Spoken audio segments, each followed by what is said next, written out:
वक्षस्थल पे करता नाथ हिंदुस्तान है, ये शौर्य है, बलिदान है और त्याग हिंदुस्तान है.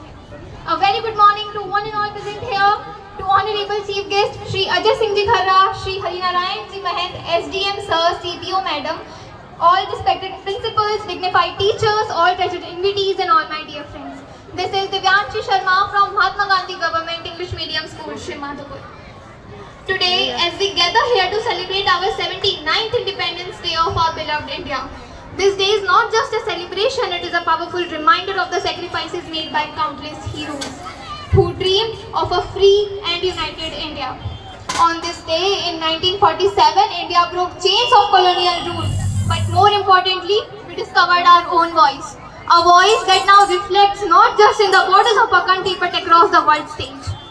Under the cruel British rule, India suffered for nearly 200 years, but today India is not only the largest democracy in the world but also a nation rising across in every field.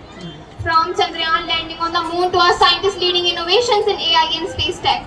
From Neeraj Chopra winning gold to PV Sandhu making our India proud at global stage, and women like Sophia Qureshi and Vyomika Singh broke barriers in defense, and Operation Sindoor proved again that India will go to any extent to protect its daughters. Let me conclude my speech by saying some lines for our beloved India.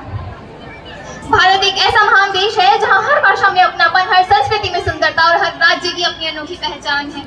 हम 140 करोड़ सपनों का देश है, लेकिन तिरंगे के नीचे हम सब एक हैं. एक संविधान, एक देश, एक पहचान, भारतीय. हम युवाओं को आजादी की लड़ाई में तो अपना योगदान देने का सौभाग्य प्राप्त नहीं हुआ, परंतु आज आवश्यकता है अपनी शक्ति को पहचानने की, क्योंकि हमारे प्रेरणा स्तोत्र स्वामी विवेकानंद जी कहा करते थे कि यदि मुझे 100 ऊर्जावान युवा मिल जाए तो मैं इस देश की दशा व दिशा दोनों बदल कर रख सकता हूँ. ऐसे में हम तो 140 करोड़ हैं, हमारे लिए क्या कठिन. इस लगभग विकसित राष्ट्र को विकसित राष्ट्र के रूप में तब स्थापित किया जाएगा जब इसके दो मुख्य स्तंभ कहे जाने वाले सेना व खेल जगत तो केवल युवाओं की मांग करते हैं.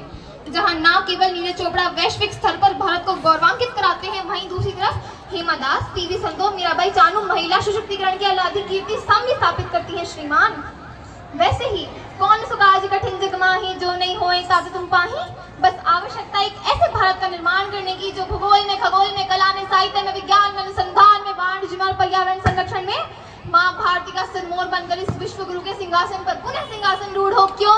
क्योंकि गौरवशाली था भूत, भविष्य भी महान है अगर संभाले हम उसे जो वर्तमान है. हम सब वही युवा हैं जो आने वाले भविष्य के लिए डॉक्टर, इंजीनियर, खिलाड़ी, अफसर, नेता, अभिनेता बनकर इस राष्ट्र का निर्माण करेंगे. जरूरी नहीं कि आज का युवा भगत सिंह की तरह फांसी के फंदे पर ही चढ़े, चांद और मंगल पर भी चढ़ सकता है.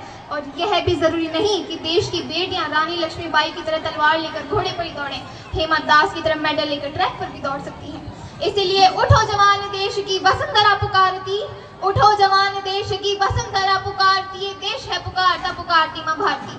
आज भी हमारा भारत विश्व में हमारी परंपरा, हमारी रीति रिवाज एवं हमारे युवाओं की सहजता पर जाना जाता है. अगर हमने इन चीजों को अपनाया तो मैं निसंदेह कह सकती हूँ, और ये मैं कहना भी चाहूंगी, 19वीं सदी ब्रिटेन की थी, 20वीं अमेरिका और 21वीं सदी आपके मेरे भारत की होगी. जय हिंद, जय माँ भारती.